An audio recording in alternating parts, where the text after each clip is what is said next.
ओला electric bike Laturkar जे आहेत ते त्रस्त आहेत। आपण पाहू शकता की या शोरूम ओलाच्या शोरूम पाशी हे जे लातूरकर आहेत ती अक्षरशः पेट्रोलच्या बाटल्या घेऊन जे आहेत या ठिकाणी आले आहेत। आणि काय मला सांगा काय प्रॉब्लेम आहे, कशासाठी तुम्ही हे पेट्रोल घेऊन आले?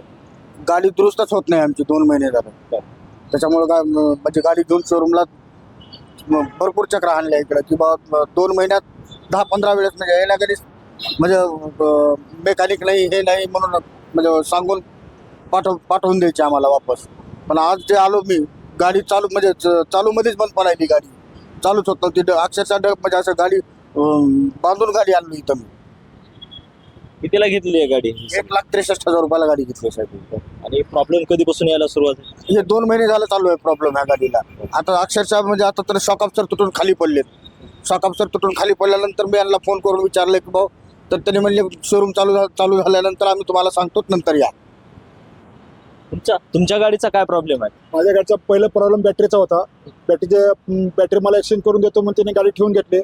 आज होतो उद्या तो म्हणून दीड महिन्याच्या नंतर मला बॅटरी घालून दिली. बॅटरी काढून दिल्यानंतर माझं बॅटरीचा आणि सस्पेन्सर काही संबंध नसताना माझं सस्पेन्शन तिने चांगलं सस्पेन्शन काढून घेतलेलं तिने आणि जुनं सस्पेन्शन खराब झालेलं माझ्या गाडीला लावून दिलेलं. परत मी गाडी जेव्हा शोरूमच्या बाहेर काढल्यानंतर मला लक्षात आलं की माझं सस्पेन्शन काहीतरी प्रॉब्लेम करतोय.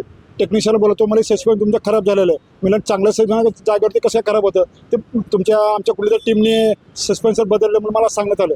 मला सस्पेन्सर बदलून द्या, पण आजपर्यंत त्यांनी बदलून द्यायला तयार नाही. तर त्यांना हे पण विचारलं मी गाडी मी चालू शकत नाही, माझं सस्पेन्स मला तुम्ही माझं सस्पेन्स मला घालून द्या. तर त्यांनी मला म्हणलं की तुमच्याकडे सस्पेन्सर चांगलं ते बदललेलं आहे, खराब तुम्हाला घालून दिलेलं आहे. आजपर्यंत 2 महिन्यापासून चक्र मारतोय, अजूनही मला सस्पेन्स त्यांनी नवीन टाकून दिलेलं नाही आहे. फक्त कमिटमेंट करतात की आज टाकून देतो, उद्या टाकून देतो. टेक्निशियनला विचारलं, मॅनेजरला विचारलं, ASMला पण बोलणं झालं माझं. तर एरिया सेल्स मॅनेजर पण असंच कमिटमेंट करतो मला की सर ठीक आहे 2 शर्ट आणून देतो, तुमचं घालून देतो. अजून माझी गाडी बिलकुल दुरुस्त करून द्यायला त्यांनी परेशान खूप आहे गाडी शोरूमला असतो. आपण पाहिलं की वर्कशॉप सुद्धा बंद आहे आणि शोरूम सुद्धा बंद आहे. तुम्ही इथं संपर्क केला असता काय तुम्हाला आढळलं? सकाळी मी ज्यावेळेस त्या गाडीसाठी माझी पण ओला ज्यावेळेस मी एक 8 दिवस झाले मी गाडी टाकली होती, पण त्याच्याबद्दल अपडेट काय झालेलं आहे काय नाही हे विचारण्यासाठी ज्यावेळेस आलो होतो तर हे लिटरली शोरूम बंद होतं. मी इथल्या मॅनेजरचा नंबर कुठून तरी घेतला आणि त्यांना फोन केला. तर त्यावेळेस मी फक्त त्यांना एकच सांगितलं की मला चेक करायचं की माझी गाडी मी 8 दिवसा अगोदर ती दिलेली होती, तर ती गाडी तिकडे आहे का चोरीला गेली आहे मला बघायची तर दाखवा. तर लिटरली शटर बंद करून आतमध्ये सगळे लोक बसलेले होते. सर्व्हिस सेंटरचे पण तो पलीकडचा जो रस्ता आहे तो पण बंद ठेवला होता.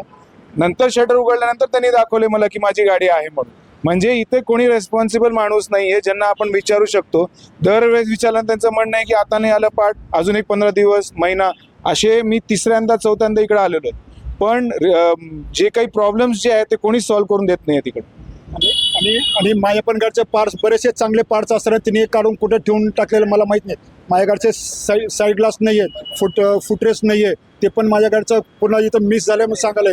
शोरूममध्ये नवीन पार्ट्स काढून ठेवतात आणि जुने पार्ट्स घालून देतात, परत ते पण वेळोवेळी दुसकून द्यायला तयार कोणी नाही आहे इथे.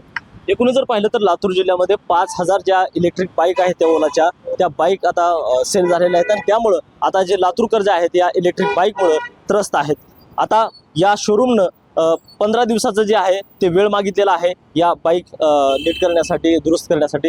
मात्र आता 15 दिवसानं जर या बाईक दुरुस्त नाही झाल्या तर लातूरकर पुन्हा एकदा या शोरूमच्या समोर गाड्या जाळण्याचा प्रयत्न करणार आहे. सुनील कांबळे, NDTV मराठी, लातूर.